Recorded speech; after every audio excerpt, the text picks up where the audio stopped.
up, guys?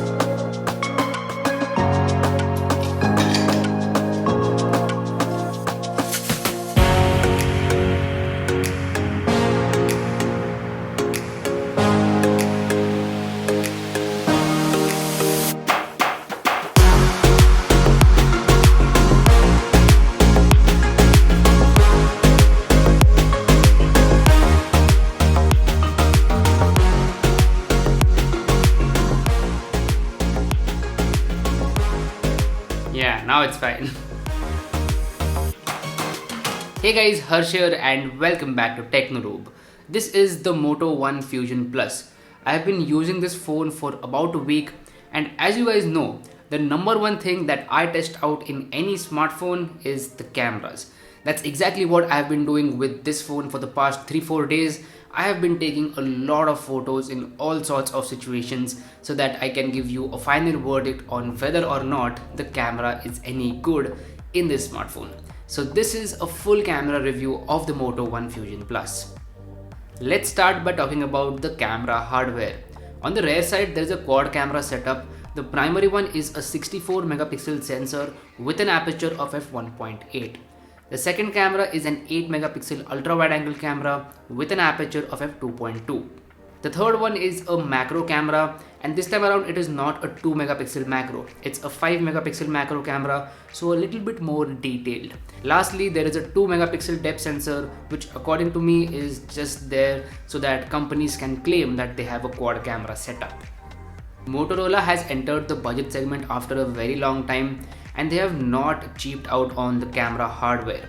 They have given you all the numbers out there, and these cameras are pretty competitive to the competition out there, at least in terms of the hardware and on paper. But the main question that comes in is that, is the software optimization any good? Because we all know smartphone photography is not only about the hardware, it is about the hardware plus software and how all of that works together. So is the software optimization any good? Well, it is pretty impressive, but there is room for improvement. Let's start by talking about daylighting conditions. When it comes to daylighting conditions, this camera is excellent. Really good dynamic range, the colors are natural, there is a good amount of detail in the photos, but the white balance is inconsistent. And here is the thing. The white balance is inconsistent a lot of times, so you cannot know in advance if the photo is going to be accurate in terms of white balance. Only after you click the picture you will realize that the white balance is a little bit off. So I'm hoping that Moto will fix this issue via a software update, because if they don't do that, then this camera is going to be pretty inconsistent in terms of white balance. Now the primary sensor is a 64 megapixel sensor, and it does retain a lot of detail. So even if you crop into the photo while editing the photo, you are not going to lose a lot of detail, and that is excellent.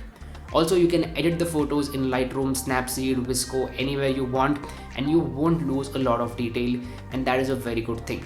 Here are some photos that I shot with the Moto One Fusion Plus and edited them on this phone itself via Lightroom Mobile. Anyway, apart from that, I had a very good time while shooting photos in daylighting conditions with the primary camera and also the ultra wide angle camera. The ultra wide angle camera does perform really good. Some articles and reviews out there said that the ultra wide angle camera was straight up trash, but that's not the case. The ultra wide angle camera is actually pretty good. It is not bad by any means, and I did have a good time while shooting ultra wide angle photos, at least in terms of daylighting conditions. Now what about the macro camera? The macro camera on this phone is surprisingly good in terms of daylighting conditions. I managed to click some really good macro photos with this phone, and that is excellent. So the 5 megapixel macro camera is definitely an improvement over the 2 megapixel macro cameras that we see with some other smartphones out there. Alright, now let's talk about artificial lighting conditions. When it comes to artificial lighting conditions, the Moto One Fusion Plus does a very good job. I did not expect it to perform good in terms of artificial lighting conditions, but it did surprise me, and the results were pretty amazing. So I have no complaints whatsoever while shooting photos in terms of artificial lighting conditions, at least from the primary camera. The story is not the same for the ultra wide angle camera and the macro camera. They both struggle a lot when it comes to any sort of low light scenario, may it be artificial lighting conditions or low lighting conditions. Both of those cameras struggle a lot in such conditions and they are not fun to use in low light scenarios. Now let's talk about low lighting conditions. This phone comes with a dedicated night mode called as night vision, but night vision is inconsistent AF. It is not consistent by any means. Sometimes you will get a great photo, but the other times you will get a very bad overexposed photo which does not look natural at all. So the night vision is not consistent by any means and there is no way to find out beforehand. So you cannot see in the viewfinder how the photo will turn out because it is doing the processing after you click the photo. So that's kind of a problem, and this trend is seen all across. The camera is not consistent, it is not a reliable camera. Like, you cannot rely on it to click a very good picture every single time. There are times where the photo turns out to be something completely different than what you would expect. So the camera is inconsistent and I hope that Moto fixes this with a software update. This is very important. Alright, let's move our attention to the front side of things. On the front side, there is a 16 megapixel pop-up selfie camera with an aperture of f2.0. The selfie camera is actually pretty good. Decent dynamic range, good amount of details in the selfies, and overall I had a very good time while shooting selfies with this phone. So there are no complaints whatsoever when it comes to shooting selfies.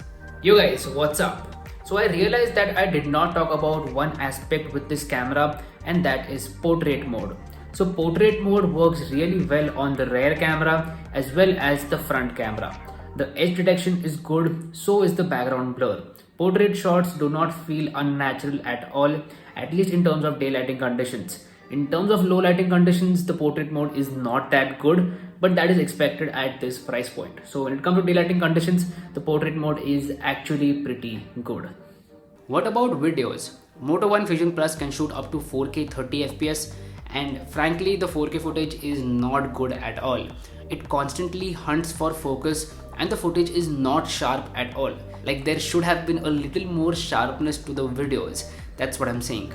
But when you shoot at 1080p 60 or 1080p 30, the story is different. You do get pretty decent videos at 1080p 60 and 1080p 30. When it comes to the stabilization, it's not the best out there. The stabilization is pretty normal, I would say. Overall, I would say the Moto One Fusion Plus did surprise me with its camera performance. I did not go in with a lot of expectation and it did surprise me. But with that being said, there is room for improvement because the camera is not consistent. So Moto can push out a software update and make the camera more reliable, more consistent, so that I can trust this camera to shoot a good picture every single time. I'm going to leave it there. Thank you so much for watching. My name is Harsh Punjabi and I'll see you guys in the next one.